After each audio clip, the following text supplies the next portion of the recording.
नमस्कार, झारखंड समाचार में आप सबों का स्वागत है। आइए जानते हैं सुबह से लेकर शाम तक की तमाम बड़ी खबरों को। इससे पहले चैनल को सब्सक्राइब नहीं किया है तो प्लीज चैनल को सब्सक्राइब कर बेल आइकन को प्रेस कर दीजिए ताकि खबरों का अपडेट आपको मिलता रहे। झारखंड में operation lotus fail, CM Hemant Soren ने बीजेपी के दाव का उसी के स्टाइल में दिया जवाब। बता दें कि चुनाव आयोग की तरफ से 25 अगस्त को सीएम हेमंत सोरेन की विधायकी पर राज्यपाल को भेजे गए एक पत्र ने झारखंड की सियासत को आकांक्षाओं के बादल में घेर दिया है। राज्य में शाहमात का खेल जारी है। इसी बीच सबकी निगाहें राजभवन पर टिकी है। वहीं राज्यपाल सीएम हेमंत सोरेन की विधायकी को लेकर घोषणा करने से पहले रांची से लेकर दिल्ली तक मंत्रणा कर रहे हैं। इधर सियासत के शाहमात के खेल में सीएम हेमंत सोरेन भी पुख्ता तैयारी करते हुए दिख रहे हैं। झारखंड के वरिष्ठ पत्रकार रवि प्रकाश कहते हैं कि राज्य में फिलहाल बीजेपी का ऑपरेशन लोटस फ्लॉप होता हुआ दिखाई देता है। इसका सबसे बड़ा कारण यह है कि हेमंत सोरेन ने जैसे को तैसा रुख अख्तियार किया है। जैसा बीजेपी ने महाराष्ट्र और कर्नाटक में किया वैसा ही हेमंत सोरेन झारखंड में कर रहे हैं। वे कहते हैं कि महाराष्ट्र को उद्धव ठाकरे बीजेपी की चाल को भाप नहीं पाए, लेकिन हेमंत सोरेन ने समय रहते इसे पकड़ लिया। यही कारण है कि उन्होंने यूपीए के विधायकों को अपने राज्य से बाहर रिसोर्ट में शिफ्ट कर दिया है, जहां वे सीधे इनके कंट्रोल में हैं।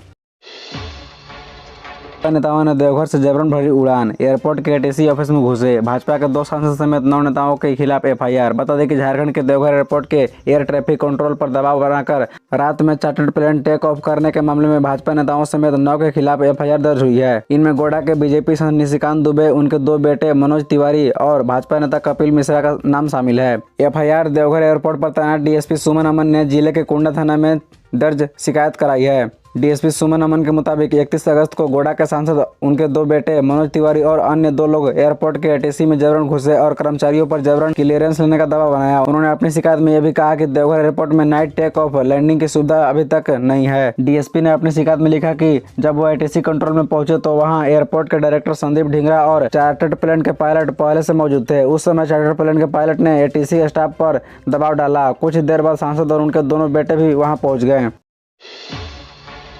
विधानसभा का प्रथम अध्यक्ष ने कहा, माइंस लीज का मामला ऐसा नहीं कि सीएम की सदस्यता पर सवाल खड़ा करे। बता दें कि झारखंड विधानसभा का प्रथम अध्यक्ष इंदर सिंह नामधारी ने कहा कि देश के वर्तमान राजनीतिक घटनाक्रमों से घोट हो रही है। यह सारा खेल 2024 के लोकसभा चुनाव को ध्यान में रखकर खेला जा रहा है।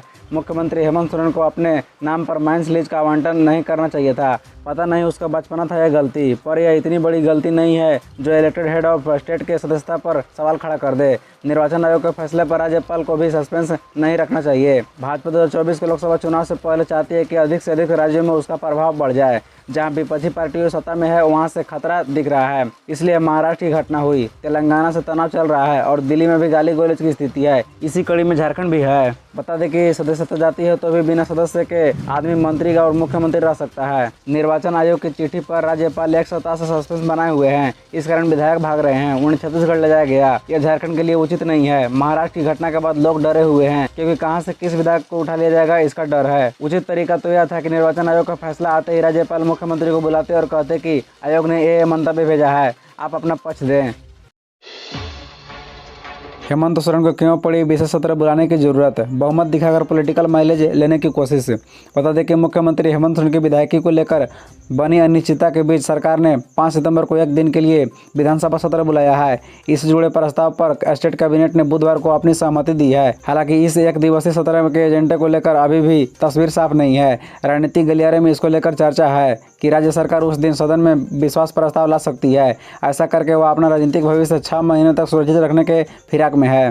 एक चीज़ यहाँ क्लियर होना चाहिए कि सदन क्यों होता है, जिन्हें इलेक्शन कमीशन नोटिफाई करता है। सदन में केवल उनके सदस्य होते हैं, चाहे वो सत्ता पक्ष में हो या विपक्ष में या फिर निर्दलीय, सभी सहभागी होते हैं। सदन को इससे फर्क नहीं पड़ता कि गवर्नर मुख्यमंत्री की सदस्यता को लेकर निर्णय देते हैं, वह एक अलग प्रक्रिया है। यहाँ साफ होना चाहिए कि मुख्यमंत्री के ऊपर इंडिविजुअल आरोप लगे हैं और उससे जुड़ा मामला गवर्नर के पास है। उनके फैसले में सदन की कार्यवाही पर फर्क नहीं पड़ेगा, ज़्यादा से ज़्यादा सत्ता पक्ष पर प्रभाव पड़ सकता है।